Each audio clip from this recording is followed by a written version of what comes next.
IPhone 16 के launch के बाद the main question iPhone 15 versus iPhone 16 and mainly iPhone 15 के कंपैरिजन में आईफोन 16 में कितने अपग्रेड्स हैं, एक्स्ट्रा पैसे स्पेंड करके आईफोन 16 को लेना चाहिए या फिर पैसे बचा के आईफोन 15 को खरीदना चाहिए। अभी दोनों फोन्स के प्राइस में ऑलमोस्ट 20,000 रुपये का डिफरेंस है। आज मैं आपको इस वीडियो में हर चीज़ एकदम ही डिटेल में बताने वाला हूँ। दोनों फोन्स में क्या डिफरेंसेस हैं एंड कितनी सिमिलैरिटीज हैं। आई गारंटी इस वीडियो को देखने के बाद आपके मन में इन दोनों फोन्स के रिगार्डिंग कोई भी डाउट नहीं बचेगा। So make sure to watch this video till end. Channel subscribe करके हमारी फैमिली का पार्ट बन सकते हो एज मैं इस तरह की वीडियोस लाता रहता हूँ। तो सबसे पहले बात करते हैं डिजाइन एंड लुक्स की। यहाँ पे कहानी फ्रंट एंड बैक से टोटली डिफरेंट हो जाती है। जहाँ फ्रंट से दोनों फोन्स एग्जैक्टली सेम है, इनकी डायमेंशंस, हाइट, विड्थ, इवन इनकी थिकनेस भी। दैट्स वाई यहाँ से फ्रंट से देखने में आपको पता नहीं चल पाएगा दैट आईफोन 15 कौन सा है एंड कौन सा आईफोन 16 है, जब तक आपका ध्यान एक्शन बटन, कैमरा कंट्रोल पे नहीं जाता है, जिसकी हम बात करने वाले हैं। इवन आईफोन 16 में आईफोन 15 वाले स्क्रीन प्रोटेक्टर इस्तेमाल होते हैं। वहीं बैक से आपको कैमरा लेआउट में एक मेजर डिफरेंस मिलता है, diagonal versus vertical camera setup. अब लुक्स में आपको कौन सा फोन ज्यादा बेटर लग रहा है वो आपकी पर्सनल चॉइस है।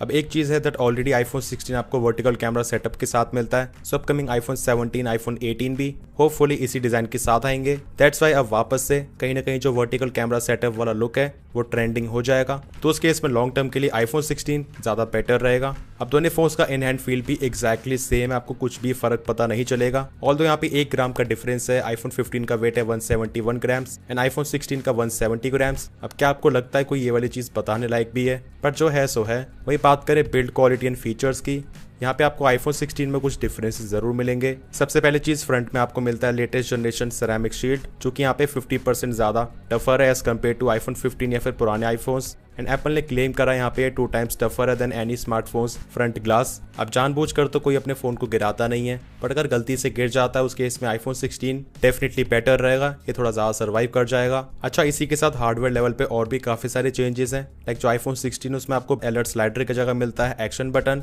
जिससे क्या फोन को रिंग एंड साइलेंट करने के अलावा भी बहुत सारे टास्क परफॉर्म कर सकते हो। फ्लैश लाइट को ऑन ऑफ करना, ओपनिंग द कैमरा एप्लीकेशन, या फिर इनफैक्ट यहाँ पे आप किसी भी टास्क या फिर एप्लीकेशन को भी असाइन कर सकते हो। अब ये वाली चीज डेफिनेटली काम की है एज फोन को अनलॉक करना, उसके बाद वो ऑपरेशन परफॉर्म करना। ये वाली चीज जस्ट यहाँ पे एक ही क्लिक में हो जाएगी। अब कैमरा कंट्रोल को हम कैसे भूल सकते हैं? This is all new in iPhone 16 series. अब देखो यहाँ पे सिंपल सी बात है, इसको अडेप्ट करने में थोड़ा सा टाइम लगेगा। It is definitely new and innovative, but इसके लॉन्च के बाद ऐसा बिल्कुल भी देखने को नहीं मिला है दैट लोग इसके लिए बहुत ज्यादा एक्साइटेड हो रहे हैं and they are tempting to use it. I think इसकी पोजीशन भी इस चीज में थोड़ा सा रोल प्ले करती है। एज फोन को वर्टिकली होल्ड करने पे आप इसको इजीली रीच नहीं कर सकते हो, एंड अगर एक हाथ से यहाँ पे आपको इसको रीच करना है, फोन को बहुत ही नीचे से एंड कम ग्रिप के साथ पकड़ना पड़ेगा। उस केस में फोन हाथ से गिर भी सकता है। वहीं फोन को लैंडस्केप मोड में दोनों हाथों से होल्ड करने पे अगेन आपको अपनी फिंगर को थोड़ा सा स्ट्रेच करना पड़ता है, ऐसे एकदम भी राइट में नहीं है। एंड ऑब्वियसली अगर ऐसा करते तो फिर वर्टिकल पोजीशन में यहाँ पे प्रॉब्लम होती। अच्छा, एक और चीज मैंने यहाँ पे नोटिस करी दैट आईफोन 16 में फोन को बिना केस के इस्तेमाल करने में कई बार एक्सीडेंटली प्रेस हो जाता है। तो हम फोन में कुछ भी कर रहे हैं, यहाँ पे गलती से बटन प्रेस हो जाता है, कैमरा ओपन हो जाता है। बट एक चीज अच्छी है दैट आप सेटिंग्स में जाके इन सभी चीजों को कस्टमाइज कर सकते हो। लाइक कैमरा ओपन करने के लिए सिंगल या फिर डबल क्लिक। सो मैंने इसको यहाँ पे डबल क्लिक पे सेट कर दिया है। इसी के साथ कैमरा कंट्रोल के रिगार्डिंग आपको कुछ और सेटिंग्स मिल जाती हैं।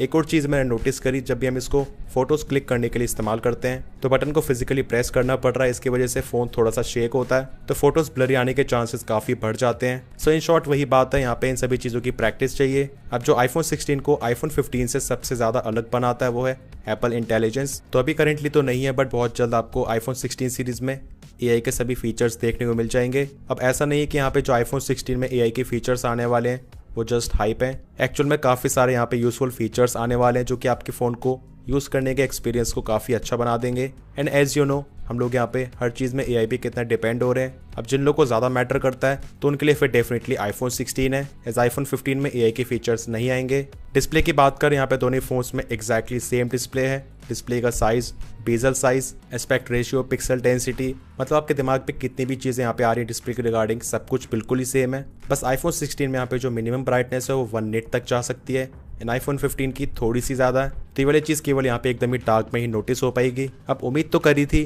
बट आईफोन 16 में भी 60 हर्ट्ज का ही डिस्प्ले है। And again leaks and rumours बता रहे हैं दैट अगले साल फाइनली आपको आईफोन 17 सीरीज के नॉन प्रो मॉडल्स में 120 हर्ट्ज का रिफ्रेश रेट देखने को मिल सकता है। खैर अभी के लिए they are exactly same. Earpiece and haptics की बात करें तो यहाँ पे भी आपको कोई ज्यादा डिफरेंस नहीं मिलेगा। दोनों फोन्स में यहाँ पे जो कॉलिंग एक्सपीरियंस है दैट इज ऑलमोस्ट आइडेंटिकल। बस यहाँ पे आईफोन 16 के स्पीकर्स में एक स्लाइड सा डिफरेंस करा गया है, इस वजह से आपको यहाँ पे ईयरपीस में भी कॉलिंग एक्सपीरियंस में सामने वाले की आवाज़ में हल्की सी ज़्यादा डेप्थ आती है, ज़्यादा बेस फील होती है, बट ये डिफरेंस भी बहुत ही ज़्यादा कम है, लाइक हार्डली 5 से लेकर 10% का ही फर्क होगा। एंड हैप्टिक्स एंड वाइब्रेशन के मामले में भी दे आर एग्जैक्टली सेम। अब जैसा आपको मैंने बताया स्पीकर्स में यहाँ पे स्लाइड सा डिफरेंस करा गया है, यहाँ पे दोनों फोन्स की स्पीकर्स की लाउडनेस बिल्कुल सेम है एंड जो sound stage and instrument separation है वो भी आपको ऑलमोस्ट सेम ही फील होगा। बस आईफोन 16 के स्पीकर्स में आपको हल्की सी ज़्यादा डेप्थ एंड बेस फील होती है। बाकी मिड्स में भी यहाँ पे स्लाइड सा डिफरेंस है, इस वजह से आपको यहाँ पे मूवीज़ वगैरह में जो डायलॉग डिलीवरी है वो स्लाइटली आईफोन 16 में बेटर लगेगी।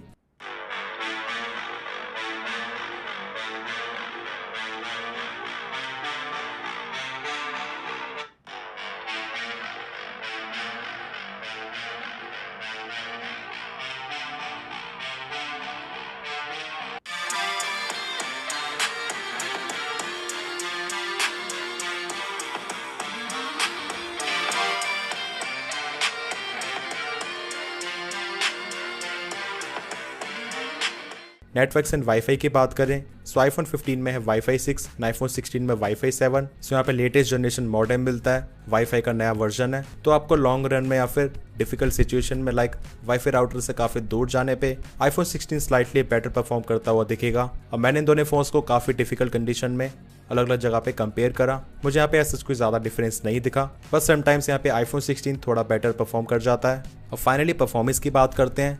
यहाँ पे मेरे पास शेयर करने के लिए काफ़ी कुछ है। A16 versus A18 bionic chip, तो यहाँ पे हम 4 कैटेगरी की बात करेंगे। सबसे पहले एकदम ही नॉर्मल यूजेज, उसके बाद सेकंड स्पीड में कितना डिफरेंस है, देन गेमिंग, उसके बाद हीटिंग। तो जो लोग फ़ोन का ज़्यादा हैवी यूजेज नहीं करने वाले हैं उनके लिए तो फ़र्क बता पाना भी काफ़ी मुश्किल हो जाएगा, एज ऑलरेडी जो आईफोन 13, 14 है नॉर्मली इस्तेमाल करने में वो भी स्लो फील नहीं होते हैं। तो यहाँ पे हम 15 और 16 की बात कर रहे हैं। अब इनकी स्पीड्स में कितना डिफरेंस है आपको यहाँ पे मैं क्विकली स्पीड टेस्ट शो कर देता हूँ, लाइक कुछ एप्लीकेशंस एंड कुछ गेम्स का जहाँ दोनों आईफोन्स में चल रहा है iOS 18। सो यहाँ पे आप नोटिस करेंगे दोनों फोन्स की स्पीड में बहुत ही ज्यादा कम डिफरेंस है। एंड सीरियसली यहाँ पे डिफरेंस इतना ज्यादा कम है दैट हार्डली यहाँ पे आपको 1 सेकंड से भी ज्यादा कोई फर्क देखने को मिल पाए। बाकी बेंचमार्क स्कोर्स देखें सो यहाँ पे obviously A18 chip better perform करती है, इसकी CPU परफॉर्मेंस काफ़ी बेटर है। एंड सिमिलरली यहाँ पे जो A18 चिप की GPU परफॉर्मेंस है वो भी आपको काफ़ी बेटर मिलेगी। बट मेरे मन में एक सवाल है, इतनी परफॉर्मेंस का हम क्या करें जब फोन में यहाँ पे डिस्प्ले 60 हर्ट्ज का है। गाइस सच में अब वो स्टेज आ चुकी है, वो सैचुरेशन पॉइंट आ चुका है दैट यहाँ पे जो आईफोन की परफॉर्मेंस है वो इतनी ज़्यादा बेटर हो चुकी है दैट डिस्प्ले का रिफ्रेश रेट यहाँ पे अब लिमिटेशन बन रहा है। इतनी अच्छी परफॉर्मेंस होने के बाद भी आपको यहाँ पे मैक्सिमम 60 हर्ट्ज की गेमिंग मिलेगी, वो ऑलरेडी आईफोन 15 ही अच्छी तरीके से करवा लेता है, तो आपको फ़र्क दिखेगा ही कहाँ। हाँ आईफोन 16 यहाँ पे कंसोल लेवल की गेमिंग कर सकता है, बट वो कितने लोग करने वाले हैं वो एक मेन क्वेश्चन है। एंड वैसे भी कंसोल लेवल की गेमिंग करने के लिए आप आईफोन को खरीद रहे हो 60 हर्ट्ज के डिस्प्ले के साथ, इतने में तो एक अच्छा खासा गेमिंग लैपटॉप या फिर कंसोल एंड टीवी भी आ जाएगा। Don't get me wrong, iPhone 16 की परफॉर्मेंस बहुत ज़्यादा अच्छी है, बट आप उस चीज़ को देख कैसे पाओगे, कैसे फील कर पाओगे जब तक यहाँ पे डिस्प्ले लिमिटेशन बन रहा है। तो बस यही कह सकते हैं दैट आईफोन 16 की परफॉर्मेंस लॉन्ग टर्म में और ज़्यादा बेटर रहेगी आगे आने वाली गेम्स के लिए। एंड आपको CPU एंड GPU की फास्टर परफॉर्मेंस मिल जाती है। हाँ एक चीज़ का फर्क आपको डेफिनेटली दिखेगा which is RAM, 6GB versus 8GB RAM. तो आईफोन 15 की 6GB रैम भी बहुत ज़्यादा अच्छा परफॉर्म करती है। आईफोन 16 की 8GB RAM is definitely better and एक बहुत अच्छी चीज़ है। इसका डिफरेंस अभी भी दिख रहा है, लॉन्ग टर्म में भी आपको जो यहाँ पे ज़्यादा रैम है ज़्यादा यूजफुल रहेगी, जैसे यहाँ पे सॉफ्टवेयर अपडेट वगैरह भी आती है एंड फोन की परफॉर्मेंस थोड़ी डिग्रेड हो जाती है। तो उस केस में यहाँ पे जो आईफोन 16 की बेटर चिपसेट है वो अपना कमाल ज़रूर दिखाएगी। अब हीटिंग की बात करें यहाँ पे मुझे सरप्राइजिंगली आईफोन 16 में ज़्यादा हीटिंग मिली है in every situation, like outdoors में यहाँ पे कैमरा के यूजेज करना या फिर इंडोर में भी यहाँ पे गेमिंग वगैरह करना। फोन्स को हम जैसे ही ज़्यादा पुश करने लगते हैं आईफोन 16 ज़्यादा एंड जल्दी हीट होता है। अब आई होप यहाँ पे इस वाली चीज़ को एप्पल किसी अपडेट के साथ फिक्स कर दें। वैसे एप्पल ने ये भी बताया था जो आईफोन 16 उसमें आपको 30% ज़्यादा सस्टेन्ड परफॉर्मेंस मिलती है आईफोन 15 के मुकाबले। तो हाँ यहाँ पे मैंने नोटिस करा था यहाँ पे फोन्स को थोड़ा पुश करने पे या फिर आउटडोर्स में आईफोन 16 ब्राइटनेस को थोड़ा देर में ड्रॉप करता है, बट साथ ही साथ ये ज़्यादा हीट भी हो रहा होता है, देन फिर ये अल्टीमेटली ब्राइटनेस को ड्रॉप कर ही लेता है। तो अभी के लिए हीटिंग के मामले में आईफोन 15 इज परफॉर्मिंग बेटर, ये थोड़ा कम हीट हो रहा है। बाकी देखते हैं यहाँ पे फ्यूचर में अपडेट्स के बाद कोई फर्क आता है या फिर नहीं। अब बात करते हैं कैमरास की। आई नो ज़्यादातर लोग इसी का वेट कर रहे थे। सो आईफोन 16 में आपको जो एक्स्ट्रा चीज़ें मिलती हैं आपको मैं यहाँ पे एक एक करके सभी चीज़ें बता देता हूँ। आईफोन 16 में आपको मिलते हैं बेटर माइक्स, सो यहाँ पे नॉइज या फिर शोर भरे इलाके में आपको बेटर ऑडियो मिलती है, जो बैकग्राउंड नॉइज उसको ऑटोमेटिकली रिड्यूस कर देता है। इसमें आपको विंड नॉइज रिडक्शन मिलता है जिसकी वजह से यहाँ पे जो हवा की आवाज़ होती है उसको भी काफ़ी हद तक रिड्यूस कर देता है। सो अभी मैं दोनों फोन्स के सेल्फी कैमरा से 4K 60 FPS वीडियो शूट कर रहा हूँ। जो आईफोन 16 सीरीज में आपको एक नए माइक की क्वालिटी मिलती है, बेटर माइक्स मिलते हैं, तो यहाँ पे आप देख सकते हैं इसमें आपको विंड नॉइज़ रिडक्शन का फीचर भी मिलता है। तो यहाँ पे जो आपकी ओवरऑल आवाज़ है वो पहले से ज़्यादा बेटर आती है। यहाँ पे जो नॉइज़ है उसको अपने आप ही रिड्यूस कर देता है। वहीं जो ऑडियो मिक्स का फीचर उसमें आप वीडियो रिकॉर्डिंग को करने के बाद फर्दर अपनी ऑडियो को और भी ज़्यादा एनहांस कर सकते हो। तो ये चीज़ डेफिनेटली काम की है। जो लोग वीडियो रिकॉर्डिंग ज़्यादा करते हैं, व्लॉगिंग वगैरह करते हैं, ऐसे यहाँ पे ज़्यादातर लोग आईफोन्स को वीडियो के लिए इस्तेमाल करते हैं, तो एक बहुत अच्छा एडिशन बन जाता है। सो अभी मैं दोनों फोन्स के सेल्फी कैमरा से 4K 60 FPS वीडियो शूट कर रहा हूँ। जो आईफोन 16 सीरीज में आपको एक नए माइक की क्वालिटी मिलती है, बेटर माइक्स मिलते हैं। तो यहाँ पे आप देख सकते हैं इसमें आपको विंड नॉइज़ रिडक्शन का फीचर भी मिलता है। तो यहाँ पे जो आपकी ओवरऑल आवाज़ है वो पहले से ज़्यादा बेटर आती है। यहाँ पे जो नॉइज़ है उसको अपने आप ही रिड्यूस कर देता है। इसी के साथ मिलता है लेटेस्ट जेन फोटोग्राफिक स्टाइल्स, जिसमें आपको एकदम ही पूरी फ्रीडम मिल जाती है। लाइक यहाँ पे आप टोन को, कलर्स को किसी भी हद तक यहाँ पे मैनेज कर सकते हो। फोटोज़ को क्लिक करने के पहले भी, इवन फोटोज़ को क्लिक करने के बाद भी अगर पसंद नहीं आ रहा उसका वापस से रीसेट कर सकते हो। तो ये पॉसिबिलिटीज़ आईफोन 15 में नहीं है। यहाँ पे अल्ट्रा वाइड कैमरा अपग्रेड हो गया है। इसमें आपको बेटर लो लाइट परफॉर्मेंस मिलती है। ऑटो फोकस है, इसकी वजह से आपको यहाँ पे मैक्रो फोटोज एंड वीडियोज़ को शूट करने की पॉसिबिलिटी मिल जाती है। तो ये भी काफ़ी बड़ा प्लस पॉइंट बन जाता है। एज यहाँ पे मैक्रो फोटोज़ की क्वालिटी बहुत ज़्यादा अच्छी है, काफ़ी फाइन डिटेल्स एंड शार्पनेस आती है। एंड वीडियोस भी बहुत अच्छी हैं। यहाँ पे आप 4K 60 FPS तक मैक्रो वीडियोस को शूट कर सकते हो। अब जो क्विक टेक वीडियो होती है जो कि आप इंस्टेंटली रिकॉर्ड करते हो फोटोज पे होल्ड एंड प्रेस करके, वो ये 4K 60 HDR means maximum quality में शूट कर सकता है। वही जो पहले लोअर रेजोल्यूशन 30 FPS तक ही होती थी, तो अब कहीं ना कहीं आप इस तरीके से भी फुल क्वालिटी की वीडियो शूट कर पाओगे। बाकी जो कैमरा का डिज़ाइन चेंज हुआ है उसकी वजह से आपको यहाँ पे स्पेशल फोटोज एंड वीडियोस को शूट करने की पॉसिबिलिटी मिलती ही है for Apple vision pro.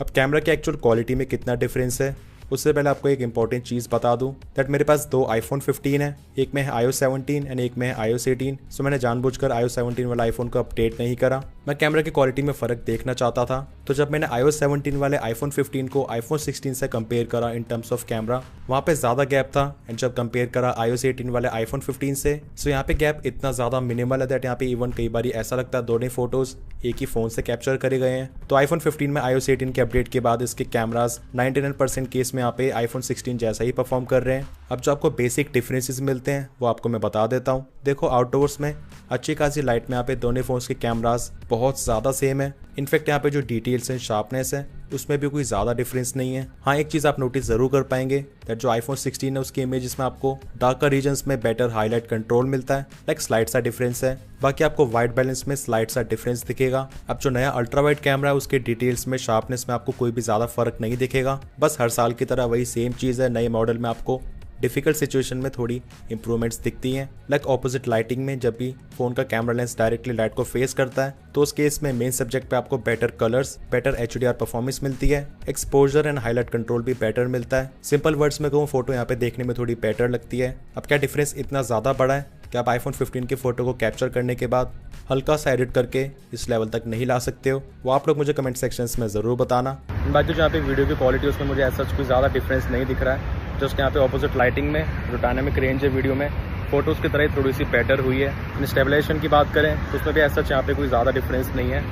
Just यहाँ पे दोनों फोन्स इक्वली ही परफॉर्म करते हैं। वहीं फोटोज़ के साथ अगर मैं वीडियोस की बात करूं, यहाँ पे भी डिफरेंस बहुत ज़्यादा कम है। एंड आउटडोर्स या फिर अच्छी लाइट वाली जगह पे तो फ़र्क देख पाना ही काफ़ी मुश्किल है। बस वही ऑपोजिट लाइटिंग में आपको आईफोन 16 में एक्सपोजर एंड कलर्स वगैरह की हैंडलिंग थोड़ी बेटर मिलेगी। एंड ये सब पॉसिबल हो रहा है नई चिपसेट की नई ISP की वजह से। अब चाहे मैं बात करूँ नॉर्मल वीडियोज़ की या फिर सिनेमैटिक वीडियोज़ की, जो डिफरेंस आपको मैंने बताया वही सेम डिफरेंस रहेगा। HDR में स्लाइट डिफरेंस दिखता है जब सिचुएशन थोड़ी चैलेंजिंग हो जाती है, otherwise they are quite identical. बाकी कुछ और चीज़ों की बात करें लाइक स्लो मोशन वीडियो या फिर एक्शन मोड, तो यहाँ पे भी आप देख पाएंगे दोनों फोन्स कितना ज़्यादा क्लोज हैं। अब डिफरेंस थोड़ा थोड़ा विजिबल होने लग जाता है जैसे हम बढ़ते हैं लो लाइट सिचुएशन की तरफ, एज वहाँ पे आपको प्रोसेसिंग में फ़र्क थोड़ा और ज़्यादा दिखेगा। एंड स्पेशली यहाँ पे हर साल ही कैमरा के इंप्रूवमेंट्स लो लाइट में ही ज़्यादा दिखती हैं। सो यहाँ पे आईफोन 16 की इमेजेस में आपको बेटर शार्पनेस, बेटर डिटेल्स मिलेंगी, फोटो ज़्यादा ब्राइट आती हैं, बेटर कलर्स आते हैं। एंड डिटेल्स एंड शार्पनेस के मामले में यहाँ पे जो अल्ट्रा वाइड कैमरा है उसमें आपको डिफरेंस थोड़ा और ज़्यादा दिखता है क्योंकि यहाँ पे नया अल्ट्रा वाइड कैमरा है। बाकी फोटोज़ को जैसे थोड़ा और अंधेरे में कैप्चर करोगे जहाँ पे लाइट बिल्कुल भी अवेलेबल नहीं है, देन वहाँ पे आईफोन 16 अपना जलवा थोड़ा और दिखा पाएगा। एंड फोटोज़ की तरह ही लो लाइट वीडियोज़ में भी आपको स्लाइट इंप्रूवमेंट मिलेंगी। And that's all. इतना ही डिफरेंस है आईफोन 15 एंड आईफोन 16 की कैमरा क्वालिटी में। तो आई थिंक यहाँ पे मेजर रोल iOS 18 का ही था। आईफोन 15 में वो अपडेट आने के बाद इसके कैमरास काफ़ी अच्छा परफॉर्म कर रहे हैं एज कम्पेयर टू iOS 17। अब बैटरी लाइफ की बात करें तो आईफोन 15 में 3349 mAh की बैटरी एंड आईफोन 16 में 3561। तो दोनों फोन्स के बैटरी कैपेसिटीज में अराउंड 200 mAh का फ़र्क है। एंड एप्पल क्लेम कर रहे हैं यहाँ पे आपको आईफोन 16 में 2 घंटे का एक्स्ट्रा वीडियो प्लेबैक टाइम मिलेगा, 22 hours versus 20 hours in iPhone 15। अब देखो मैंने ऐसा यहाँ पे इन दोनों फोन्स को जितना यूज़ करा है, टेस्ट करा है, मुझे आईफोन 16 की बैटरी बैकअप में यहाँ पे कोई ज़्यादा इंप्रूवमेंट नहीं दिख रही है। It just feels slightly better and इतना बेटर कि आपको जस्ट रियल वर्ल्ड में 30 से लेके 45 मिनट्स का एक्स्ट्रा स्क्रीन ऑन टाइम मिलेगा। तो फॉर एग्जाम्पल सेम तरीके से इस्तेमाल करने पर जहाँ आईफोन 15 चल रहा है 6 घंटे, वहीं आईफोन 16 लास्ट कर जाएगा 6.5 या फिर पौने 7 घंटे तक। बाकी मैं इन दोनों फोन्स का detailed battery drain test from 100 to 0 बहुत जल्द लाने वाला हूँ, तो make sure to stay tuned. वहीं चार्जिंग स्पीड की बात करें तो यहाँ पे मैक्स से वायरलेस चार्जिंग में आपको बेटर चार्जिंग स्पीड मिलती है अप टू 25 वॉट्स। इन आईफोन 15 में जस्ट यहाँ पे 15 वॉट्स ही है। अब बीच में एक खबर फैली थी दैट जो आईफोन 16 सीरीज है वायर्ड चार्जिंग में ज़्यादा वोल्टेज को सपोर्ट कर रही है, लाइक कि ज़्यादा फास्ट चार्ज हो रहे हैं, बट वो वाला क्लेम भी यहाँ पे रिजेक्ट हो चुका है। सो आपको यहाँ पे दोनों फोन्स में वायर्ड चार्जिंग में ऑलमोस्ट सेम ही स्पीड देखने को मिलेगी। अब 19-20 का डिफरेंस आ सकता है बट ऑब्वियसली वो मैटर नहीं करेगा। सो फाइनली कंक्लूजन की बात करते हैं। अब देखो मेरे हिसाब से आईफोन 16 है उसका नाम आईफोन 15s होना चाहिए था, बट एप्पल ने वो नेमिंग ऑलरेडी काफी टाइम पहले ही बंद कर दी है, तो इसका नाम आईफोन 16 ही रखना पड़ा। अब जिन लोगों का बजट का कोई इशू नहीं है, जिन्हें ऑल न्यू डिजाइन, यहाँ पे आपको जो कुछ हार्डवेयर लेवल पे चेंजेस मिलते हैं, बेटर परफॉर्मेंस मिलती है एंड स्पेशली एआई के फीचर्स, ये सभी चीजें मैटर भी करती हैं, तो उनके लिए डेफिनेटली आईफोन 16 एक बेटर चॉइस है। वहीं जिन लोगों का बजट नहीं है एंड ऑलरेडी फ्लिपकार्ट की सेल में से बहुत सारे लोगों ने आईफोन 15 को खरीदा है 52-55,000 रुपीज के आसपास, ट्रस्ट में ये बहुत ही अच्छी डील है। बस आप लॉन्ग रन में यहाँ पे एक ही चीज को मिस करोगे, दैट इज एआई की फीचर्स। इसके अलावा these phones are nearly identical real world usages में। एंड वही जो लोग आईफोन 15 को इस्तेमाल कर रहे हैं, क्या उनको अपग्रेड करना चाहिए? बिल्कुल भी नहीं। 1 साल का और वेट कर लीजिए, होपफुल यहाँ पे आईफोन 17 में आपको हाई रिफ्रेश रेट का डिस्प्ले देखने को मिलने वाला है। अब जो लोग आईफोन 12, आईफोन 13 को इस्तेमाल कर रहे हैं या फिर इवन आईफोन 14 तक भी, वो आईफोन 16 में डेफिनेटली अपग्रेड कर सकते हैं। उनको तो यहाँ पे काफी सारे चेंजेस मिल जाएंगे, बट एज ऑलरेडी आईफोन 15 में ही वो चेंजेस इंट्रोड्यूस हो गए थे, तो आईफोन 15 ओनर्स के लिए कोई ज्यादा अच्छा अपग्रेड नहीं है। एनीवेज आप लोगों के क्या थॉट्स हैं मुझे कमेंट सेक्शंस में जरूर बताना। एंड जिन लोगों ने ऑलरेडी आईफोन 16 को परचेज कर लिया है, कैसा एक्सपीरियंस है? एंड जिन लोगों ने सेल में से आईफोन 15 को खरीदा है, वो भी अपने एक्सपीरियंस जरूर शेयर करना। वीडियो पसंद आई, इन्फॉर्मेटिव लगे तो make sure to like this video and channel पर नहीं हो so make sure to subscribe this channel along with bell icon. मिलते हैं मेरे नेक्स्ट इन्फॉर्मेटिव वीडियोस में। Till then take care.